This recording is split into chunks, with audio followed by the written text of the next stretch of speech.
You're going to want to have this hunter build in your back pocket for when GMs come out for the day one raid, which is tomorrow, by the way, or for any other difficult content that you need to run with a group. This build is super versatile. You're going to have your super up a lot, and you're going to be able to make your friends invisible.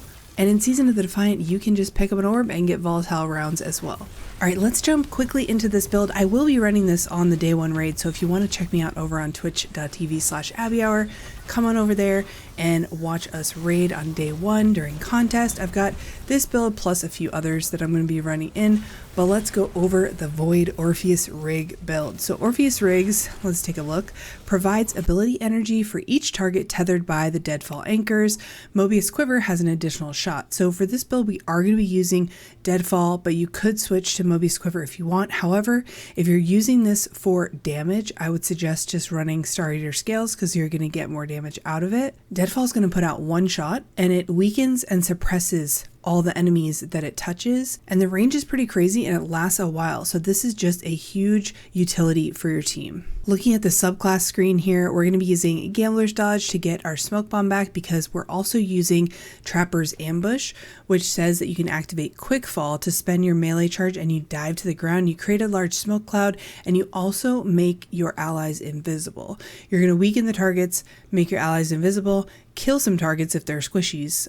It should be pretty easy to kill them. I really like this aspect even though you only get one fragment. If you go with dodging makes you invisible, you get two, which is nice, but I really like the utility of this, especially if you are playing harder content with a group. For the grenade, we're going to be using Vortex Grenade because it just got a 20% buff in PvE, and I think it's an awesome area denial. You could also use whatever you want, really.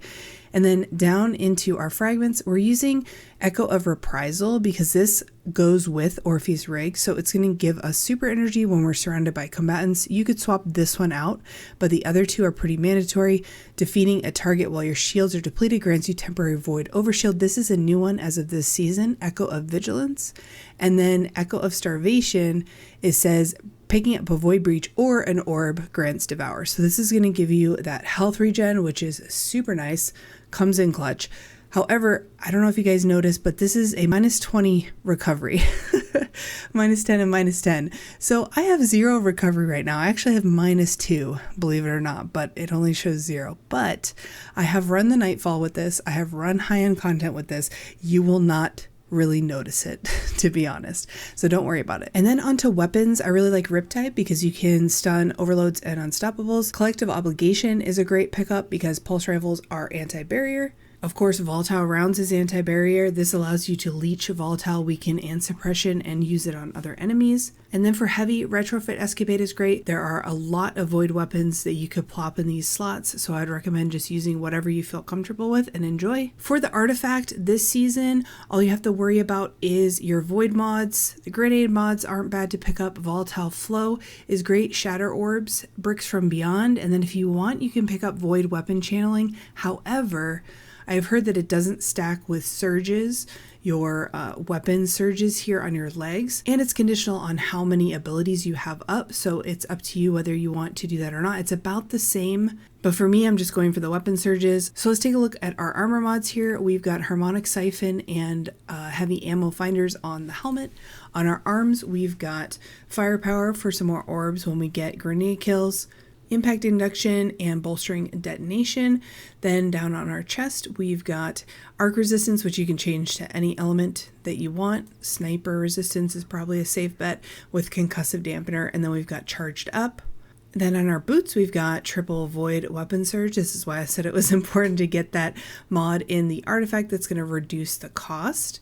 You could also put stacks on stacks here if you have a hard time getting armor charge built up. You could also put like Innervation or something like that, or Insulation, depending on your stats. If you're a little low in mobility or discipline, you could supplement with that. And then on our class item, we've got Outreach and Bomber, and then Time Dilation to help those stacks last longer.